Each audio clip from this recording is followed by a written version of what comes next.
Hey Hebrew fans, this is Todd. So today is another installment of the saga of the dungeon door. First of all, I've not heard back from Super 7 except for that they forwarded it to Brian from the service, but other than that I've heard nothing else. So let's talk about this dungeon door. So I went ahead on Shapeways and ordered my parts. I ordered the gray ones that are the cheaper ones, and I ordered the black ones that are the more expensive ones, and I'll put links to both of them in the bottom of this description for you guys. So let's try the gray ones first, the less expensive ones. Now I've never actually printed in this material before, so this is the first time I printed in this. And this comes with 2 keys, the lock piece, and the hinge extension. And this small little wire here is the first thing you're going to do is cut that off. So let's go ahead and take that apart. So I have some wire cutters here. I have these large ones here, which are kind of old and rusty and yucky. And then I have these nice finishing ones, which can cut it off really close to the point. So let's go ahead and first just snip this to get out of there. Just cut that wire just like that. And you can see now we have our 2 skeleton keys that are included with the set. So there they are, kind of cool. We have the door piece, and let's see how this all fits together. So let me cut this closer first.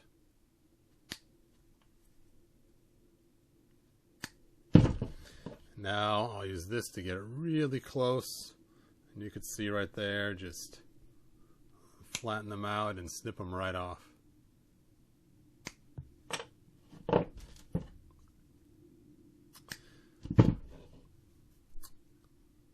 Now these ones are not as critical to get close, because these ones actually go inside the tube of the door. You could actually leave them on there and it wouldn't hurt anything.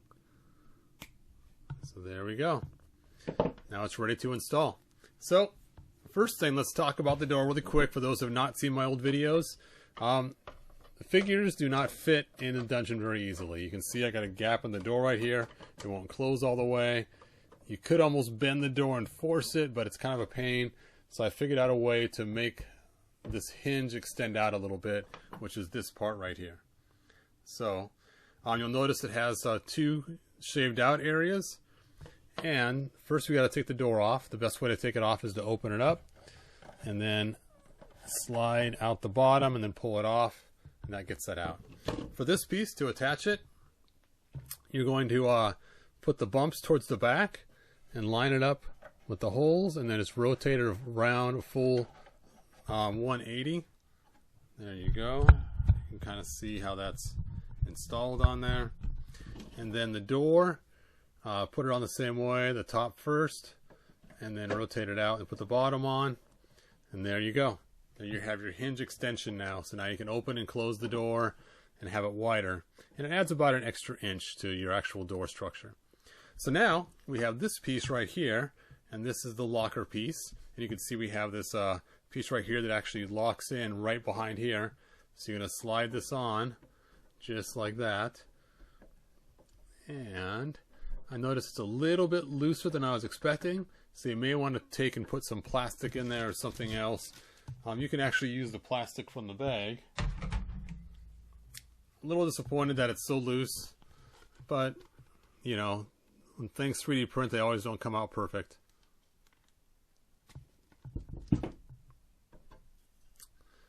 So let's just stick some plastic there for right now to kind of shim it in place. There we go. And I'll trim that up later. And then as you close this, it just latches just like that. And then you have your spot that it's all hooked up. So you can see right here the keyhole and how that just kind of just latches right in there. So actually now the door, you can actually have it latched. So the key fits in the keyhole. That's the concept. Oop, knocked over He-Man there. So I'm trying to look through my camera lens to do this. Makes it a little harder. Let's open this up so I can focus on this. So the key fits in the hole, and you can rotate it for pretend. So there you go. Bada bing, bada boom. How cool is that? All right, so let's try the other one, the black one. So this was the less expensive gray one. Now let's try the more expensive black set and see how it fits. Oh, I should have shown you how He-Man fits in there. Oh well. Now this one you can already see is a lot smoother finish. And you can actually feel the difference in this finishes on this. And even for the tube part of it, you can see this one right here has some lines and ridges in it. Focus, focus. There we go. Where the black one just looks nice and smooth. So that's the difference. So let's cut these a little short.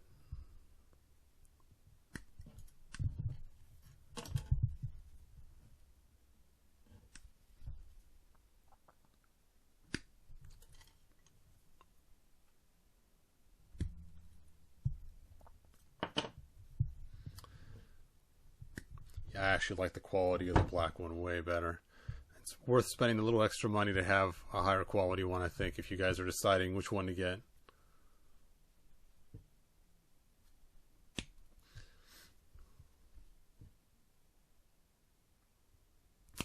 Now when you cut these, you'll leave a little white spot where it used to be. So you may want to take a black permanent marker and just mark that if you want to. It's up to you guys.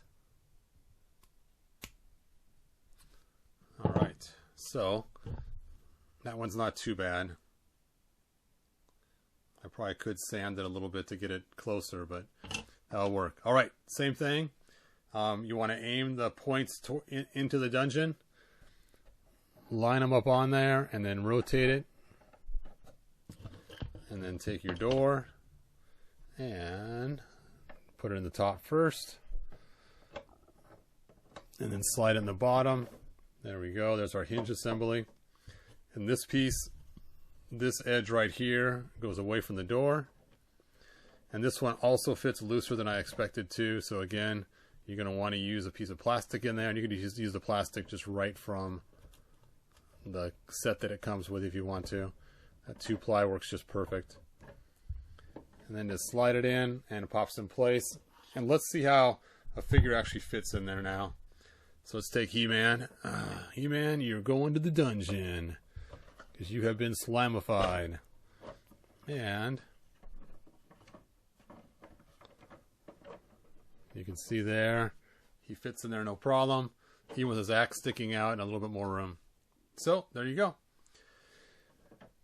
Now, personally, I would probably take some sort of rubber type glue and put it in here just to cause some friction and let it dry on its own. After it dries, then slide it on. It's probably better. It doesn't fit too tight anyway, so you don't actually scrape off the paint on here, because that would stink to actually ruin the real dungeon door on there as well.